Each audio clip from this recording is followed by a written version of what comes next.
తెచ్చుకున్నప్పుడు వాటి విలువ మాకు తెలియదు. ఇప్పుడు నాకు తెలుసు కదా, అందుకే మీకు చెప్తున్నా. అందులో గురుజాపర ఒక పద్యంలో ఉంటుంది, ఈసురోమని మనుషులు ఉంటే very good.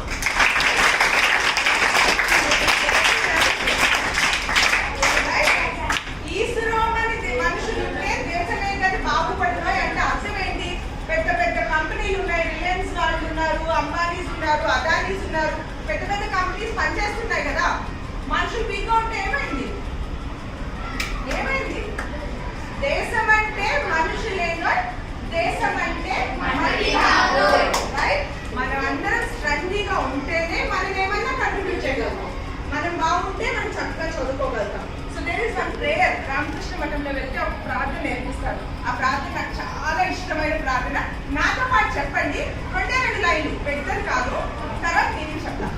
Oh Lord, please make me physically strong, mentally balanced, emotionally sound, morally strong, intellectually sharp, spiritually advanced. Right. నేను మళ్ళీ ఒక్కొక్కటి వినవాసి చెప్తా. ఫిజికలీ స్ట్రాంగ్ అంటే మనం హెల్తీగా ఉన్నామనుకో, మనం మెంటలీ బ్యాలెన్స్ ఉంటాం. వీక్గా ఉన్నవాడికి ఒక పని చెప్పి, అరే కాస్త పక్కనే ఒక ఆర్ఫనేజ్ ఉందమ్మా, వెళ్ళి వాళ్ళకి కాస్త హెల్ప్ చేయంటే, అదే నా ఓపిక లేదురా, నేను రానంటారు.